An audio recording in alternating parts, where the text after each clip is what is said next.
Hello दोस्तों, आज के इस वीडियो के दौरान हम बात करने वाले हैं HFCL को लेकर। HFCL में अगर बात करी जाए तो लास्ट सेशन पर हमें गिरावट काफ़ी ज़्यादा नजर आई थी। इसके अलावा अभी कंपनी के रिजल्ट्स को लेकर काफ़ी ज़्यादा जो खबरें हैं वो मार्केट में देखने को मिल रही है कि कंपनी के रिजल्ट्स कब तक आएंगी, कंपनी के नंबर्स कैसे आ सकते हैं। उसके अलावा डिविडेंड बोनस वगैरह भी कंपनी कुछ देगी या नहीं, और मंडे सेशन को क्या ही डेटा इस कंपनी का देखने को मिल सकता है। तो सब चीज़ें कवर करने वाले हैं। सबसे पहले अगर इसकी प्राइस अगर देखते हैं तो 74.45 पे हमें लास्ट टाइम देखने को मिली थी।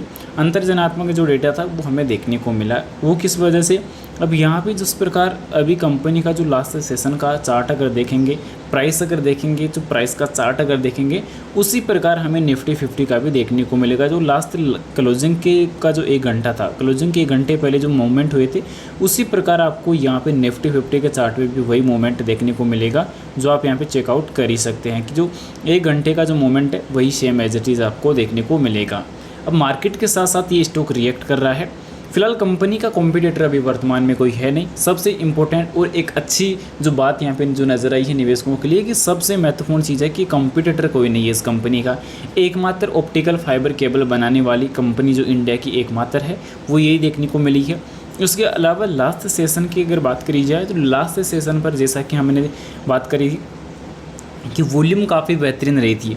1,59,00,000 की यहाँ पे जो वॉल्यूम थी वो हमें देखने को मिली लास्ट सेशन के दौरान, जो एक काफ़ी अच्छे डेटा को भी दर्शा रही है। और कंपनी के जो आने वाले रिजल्ट्स हैं उनमें जो पॉजिटिव जो डेटा है वो काफ़ी बेहतरीन रहने वाला है। वो मैं दोस्तों आपको क्यों बता रहा हूँ ये भी आप लोग को थोड़ा क्लैरिफाई कर दूँ।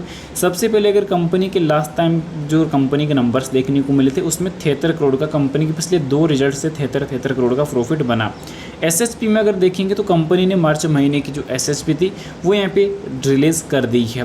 पर इसमें एक जो चीज़ चौंकाने वाली रही है कि प्रमोटर्स ने अपनी होल्डिंग कम की है तेज़ी से, और इसके अलावा जो FI वाले थे उन्होंने अपनी होल्डिंग इंक्रीज़ की है। साथ ही साथ DI वाले काफ़ी ज़्यादा इंटरेस्टेड देखने को मिल रहे हैं। पब्लिक भी अभी के टाइम इंटरेस्टेड नहीं है, पब्लिक घट रही है, DI वाले बढ़ रहे हैं। तो ये एक गुड अपॉर्चुनिटी भी देखने को मिल रही है इन्वेस्टर के लिए। इसके अलावा अगर कंपनी के डिविडेंड वगैरह की अगर बात करी जाए तो कंपनी ने लास्ट टाइम जो अनाउंस किया था डिविडेंड 20 पैसे का, वो 23 सितंबर को कंपनी ने अनाउंसमेंट किया था। तो कंपनी का 20 पैसे का ही डिविडेंड था। लास्ट टाइम Q1 के अंदर कंपनी ने Q2 के अंदर कंपनी ने अनाउंसमेंट की थी। तो अभी कंपनी के जो रिजल्ट्स है वो अब आने वाले हैं, तो कंपनी इन रिजल्ट्स के अंदर डिविडेंड वगैरह देती है या नहीं, तो इस पर अभी कंपनी की तरफ से भी कोई फाइनल डिस्क्लोजर देखने को नहीं मिला। फिलहाल कंपनी के कैश वैल्यू की अगर बात की जाए तो कंपनी का मुख्य बिजनेस से अभी के टाइम लॉस चल रहा है, जो 40 करोड़ का रहने वाला है, जो आप यहाँ पे चेकआउट कर ही सकते हैं कि लास्ट टाइम के मुताबिक कंपनी का लॉस अभी चल रहा है। बैलेंस शीट की अगर बात करी जाए तो कंपनी का अभी के टाइम जो कर्ज है वो 1215 करोड़ का आपको नजर आएगा Q3 के मुताबिक, जो सितंबर 2024 के डेटा के मुताबिक आपको देखने को मिल रहा है कि कंपनी का जो कर्ज है वो कुछ इस प्रकार देखने को मिला है। पर यहाँ पे कंपनी में लगातार अगर बात करी जाए कंपैरिजन को लेकर तो कंपनी के कॉम्पिटिटर कोई नहीं है। मैंने आप लोग को स्टार्टिंग पे ही बता दिया था कि कंपनी का जब कॉम्पिटिटर कोई ना हो और जब कंपनी की मनमानी जब चले तो कंपनी एक अच्छा प्रोजेक्ट में मुनाफा गेन करने का जो प्रॉफिट है, जो चांस है, वो काफ़ी ज़्यादा यहाँ पे मिल सकता है। इसके अलावा कंपनी की अगर डेटाबेस को लेकर अगर बात की जाए तो कंपनी के डेटाबेस में काफ़ी कुछ जो चीज़ें हैं वो अभी रिसेंटली आपको सीखने को मिलने वाली है, क्योंकि यहाँ पे अभी के टाइम जो गिरावट हमें देखने को मिल रही है, क्योंकि गिरावट तो अभी देखने को मिली, अभी के टाइम जो कंटिन्यूसली ये डेटा का पैटर्न, इसमें महत्वपूर्ण जो पैटर्न है वो क्या रहेगा कि अभी प्राइस गिर रही है, अब प्राइस भी गिर रही है और उसके अलावा वॉल्यूम बढ़ रही है, ये महत्वपूर्ण चीज़ देखने को मिली। तो अभी डाउन ट्रेंड है, बेरिश पैटर्न है, तो उसमें अभी ये टेम्परेरी रहने वाला है, ना कि लॉन्ग टर्म के लिए।